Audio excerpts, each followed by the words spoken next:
Good morning students. 9th physics third unit fluids பார்த்துட்டு இருக்கோம். Last கிளாஸில் பயான்சியை பற்றி பார்த்தோம்.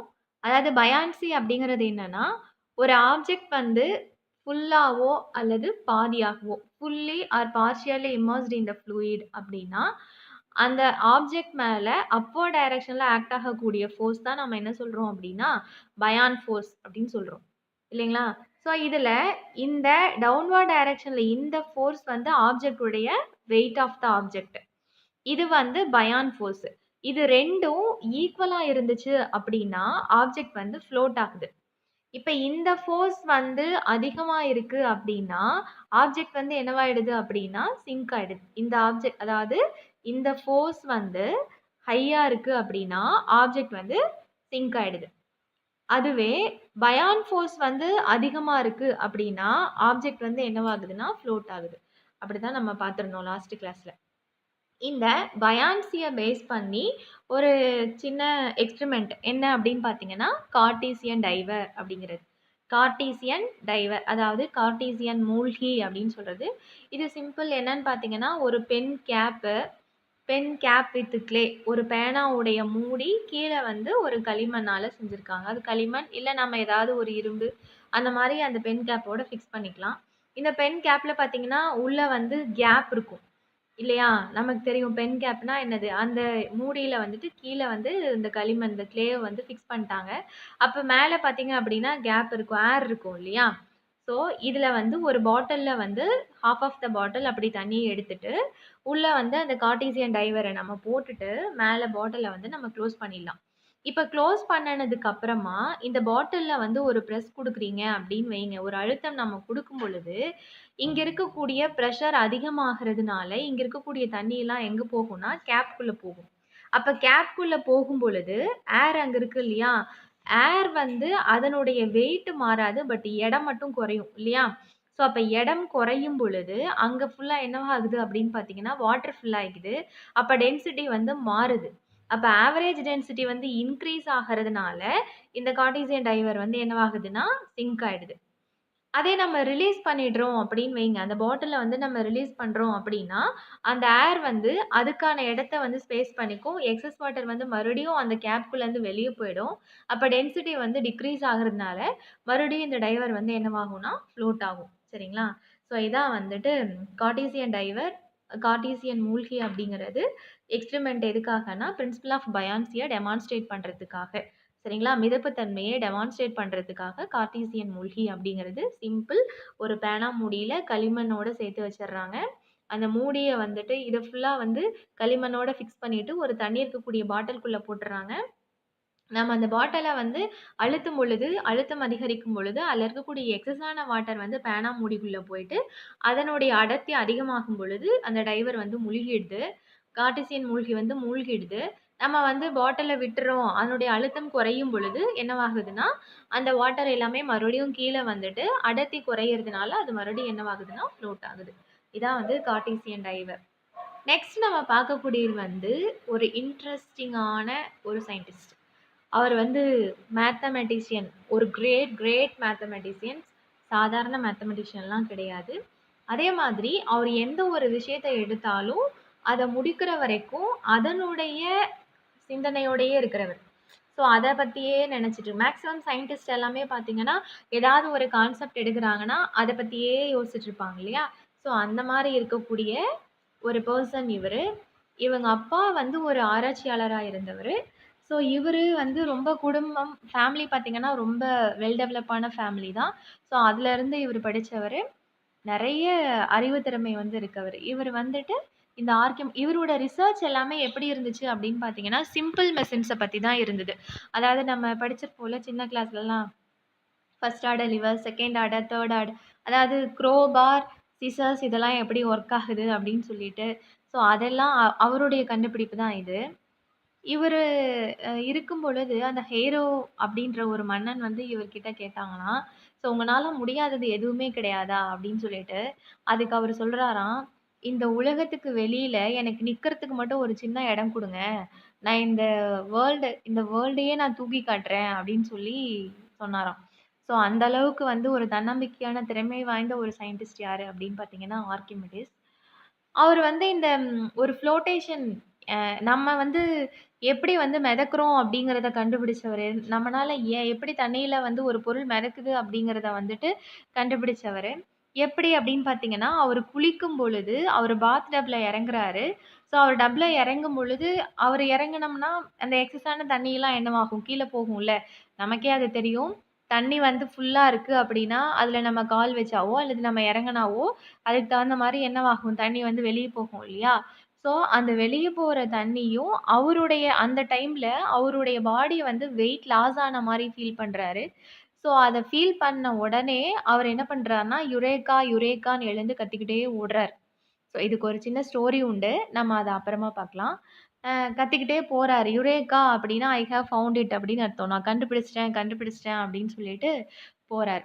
ஸோ, இந்த மாரி ஒரு அ எந்த நேரமும் ஒரு செயலினுடைய முழு சிந்தனையாகவே இருக்கக்கூடியவர் அப்படின்னு பார்த்தீங்கன்னா, அவரு வந்து ஆர்க்கிமிடிஸ். அவர் என்ன சொல்றாரு அப்படின்னு பார்த்தீங்கன்னா, ஒரு ஆப்ஜெக்ட் வந்து அ ஒரு பார்ஷியலி ஆர் ஃபுல்லி இம்மர்ஸ்ட் இன் எ ஃப்ளூயிட். ஒரு பொருளானது பகுதியளவு அல்லது முழுவதுமாக ஒரு ஃப்ளூயிட் பாய்மங்களில் மூழ்கி இருக்கும் பொழுது, இட் எக்ஸ்பீரியன்ஸஸ் அன் அப்த்ரஸ்ட். அது வந்து என்ன பண்ணுது? ஒரு அப்த்ரஸ்ட்ட ஃபீல் பண்ணுது.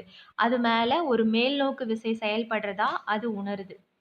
அந்த மேல்நோக்கு விசை அப்படிங்கிறது, அந்த அப்த்ரஸ்ட்ங்கிறது எதுக்கு ஈக்குவலா இருக்கும் அப்படின்னா, அப்பேரன்ட் லாஸ் ஆஃப் வெயிட்க்கு ஈக்குவலா இருக்கும். சரியா? ஸோ அது தண்ணிக்குள்ள வந்து மூழ்கும்போது, அது இழக்கிறதா ஒ ஒ ஃபீல் பண்றோம் இல்லையா? அதனுடைய எடை இழக்கிற மாரி ஃபீல் பண்ணுது இல்லையா? அந்த இழந்த எடைக்கு ஈக்குவலா இருக்கும். அது மட்டும் இல்லாம, அந்த நம்ம இறங்கும் பொழுது, அந்த தண்ணி வெளிய போகுது இல்லைங்களா? அந்த டிஸ்பிளேஸ்டு வாட்டர் அதனுடைய வெயிட்டுக்கும் ஈக்குவலா இருக்கும் அப்படிங்கிறார். அதுதான் வந்துட்டு ஆர்க்கிமெடிஸ் பிரின்சிபிள் அப்படிங்கிறது. Archimedes principle states that when a body is partially or wholly immersed in a fluid, it experiences an upthrust or apparent loss of weight, which is equal to the weight of the fluid displaced by the immersed part of the body. இங்க important வந்து என்னன்னா immersed part of the body. இப்ப நம்ம எந்த அளவுக்கு மூழ்கி இருக்குமோ அந்த அளவுக்கான fluid தான் வந்து எங்க போயிருக்கும்னா வெளிய போயிருக்கும். சரிங்களா? ஸோ, அந்த வெளிய போன ஃப்ளூயிட் உடைய வெயிட்டும், அந்த அப்த்ரஸ்ட்டும் எப்படி இருக்கும்னா, ஈக்குவலா இருக்கும். அப்படிங்கிறது தான் வந்து ஆர்க்கிமிடிஸ் உடைய பிரின்சிபிள். சரியா?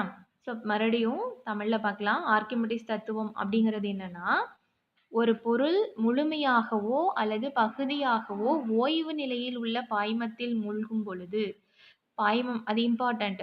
பாய்மம் எப்படி இருக்கணும்? ஃப்ளூயிட்ஸ் வந்து ரெஸ்ட்ல இருக்கணும். ஸோ மூழ்கும் பொழுது, அப்பொருள் இடப்பெயர்ச்சி செய்த பாய்மத்தின் எடைக்கு சமமான மேல்நோக்கு விசையை உணரும். இப்போ அது முழுகுது அப்படின்னா, அதனால தண்ணி வந்து என்னவாகும்? வெளிய போகும் இல்லையா? Excess water.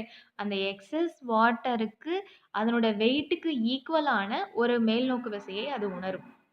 இந்த மேல்நோக்கு விசையினால் பொருள் தன் எடையின் ஒரு பகுதியை இழக்கிறது.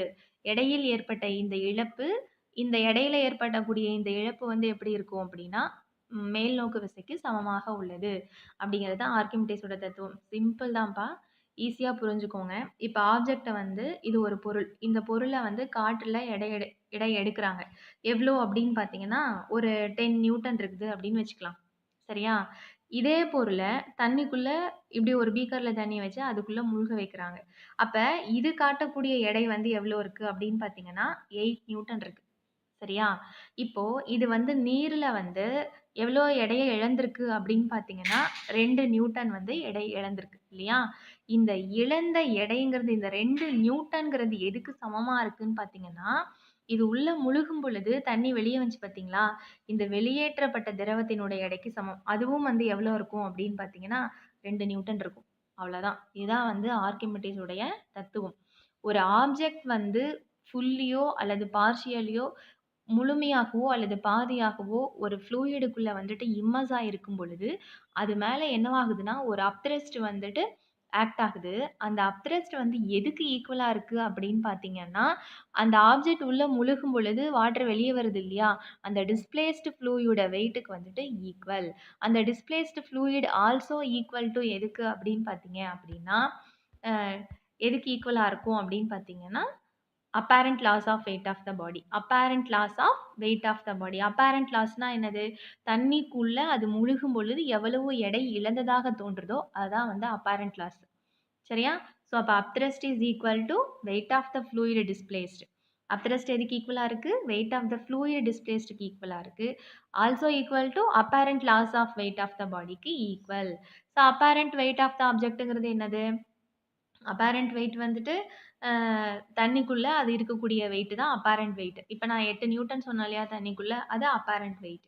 ஸோ இப்போ ஏர்ல வந்து ட்ரூ அப்பேரண்ட் வெயிட்டுக்கு எப்படி கண்டுபிடிக்கிறாங்கன்னா, true weight of an object minus upthrust.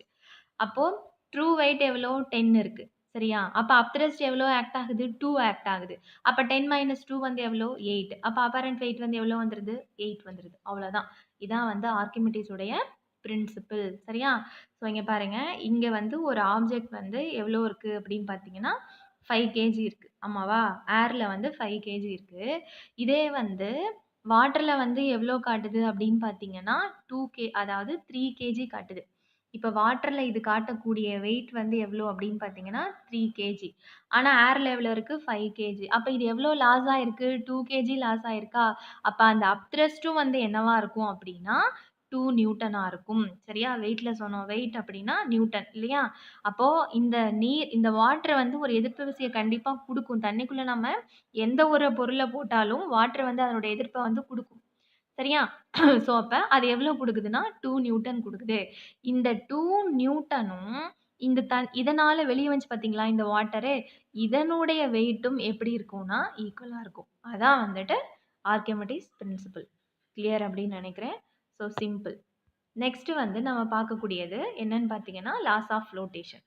இந்த ஃப்ளோட்டேஷனுடைய லா என்ன? மெயின் லா என்ன அப்படின்னு பார்த்தீங்கன்னா, weight of a floating body in a fluid is equal to the weight of the fluid displaced by the body. இப்போ weight of the floating body இது ஃப்ளூயிடுன்னு வச்சுக்கலாம். இது ஃப்ளூயிட் இல்லையா? இதில வந்து ஒண்ணு ஃப்ளோட் ஆயிட்டு இருக்கு. இந்த பாடியுடைய வெயிட்டும் இதனால வெளிய போச்சு பார்த்தீங்களா? அந்த வாட்டரோட வெயிட்டும், அந்த ஃப்ளூயிடோட வெயிட்டும் ஈக்குவல். அப்பதான் ஆப்ஜெக்ட் வந்து ஃப்ளோட் ஆகும். ஒரு ஆப்ஜெக்ட் உடைய வெயிட்டும், அதனால டிஸ்பிளேஸ் ஆன ஃப்ளூயிடோட வெயிட்டும் ஈக்குவல் அப்படின்னா மட்டும் தான் ஆப்ஜெக்ட் வந்து என்னவாகுது? ஃப்ளோட் ஆகுது. சரியா? ஸோ அதான் வந்து ஃபர்ஸ்ட் ரூல். ஃபர்ஸ்ட் ரூல் என்னது? Weight of the floating body in a fluid is equal to the weight of the fluid displaced by the body. அதாவது பாய்மத்தில் ஒரு பொருள் மிதக்கும் பொருளினுடைய எடையும் ஒரு பாய்மத்தில் மிதக்கும் பொருளினுடைய எடையும் அந்த பொருளினால் வெளியேற்றப்பட்ட பாய்மத்தினுடைய எடையும் சமமாக இருக்கும். அவ்வளோதான். அது ரெண்டும் ஈக்குவல் அப்படின்னா. எப்பவுமே மிதக்கக்கூடிய பொருள் வந்து பருமன் வந்து அதிகமாக இருக்கும். எப்படி இருக்கும்னா, பருமன் வந்து வால்யூம் வந்துட்டு அதிகமாக இருக்கக்கூடியது. டென்சிட்டி லெஸ்ஸா இருக்கும். வால்யூம் வந்து ஹையா இருக்கும். ஃப்ளோட்டிங் பாடி இது.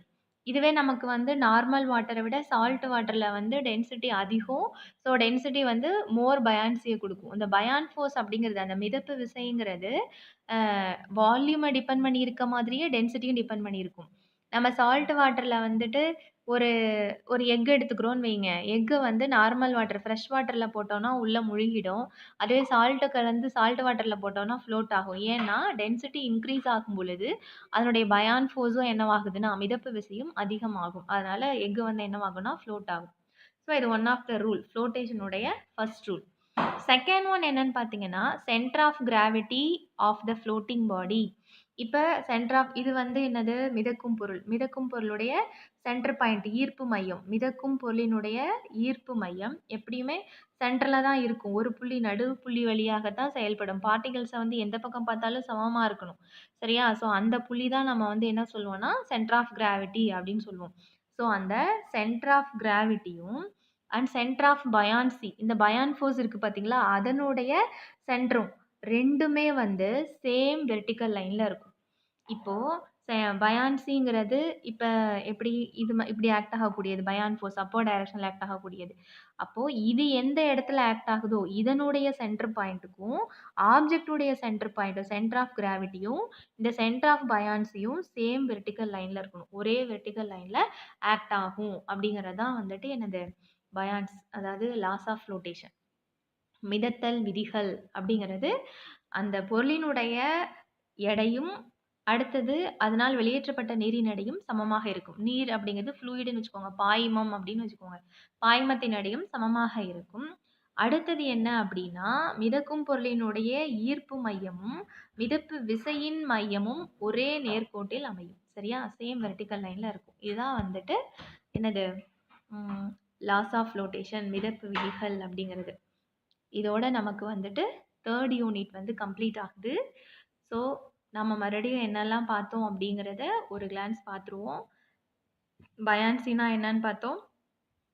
அதாவது மிதப்பு விசைனா என்ன? மிதப்பு தன்மைனா என்ன? பொருள் எப்பொழுது மிதக்கும் அப்படின்னு பார்த்தோம். அதுக்கான ஒரு டெமான்ஸ்ட்ரேஷன் கார்ட்டீசியன் மூழ்கினா என்ன அப்படின்னு சொல்லிட்டு பார்த்தோம். அடுத்து ஆர்க்கிமிடிஸ் பிரின்சிபிள் பார்த்தோம். நெக்ஸ்ட் வந்து ஆர்க்கிமிடிஸ் பிரின்சிபிளுக்கு அப்புறமா வந்துட்டு அது எப்படி தெரிஞ்சுக்கிறதுன்னு பார்த்தோம். அடுத்தது வந்து லாஸ் ஆஃப் ஃப்ளோட்டேஷன் பார்த்தோம். ஸோ இதோட லெசன் வந்து கம்ப்ளீட் ஆகுது. ஏதாவது டவுட் இருந்தா கேளுங்க. ரொம்ப ஈஸியான லெசன், இன்ட்ரெஸ்டிங்கான லெசன். இதில இருக்கக்கூடிய எல்லா கொஸ்டினும் நமக்கு இம்பார்ட்டன்ட் தான். எல்லாமே நல்லா தரவா படிச்சுக்கலாம். Thank you students.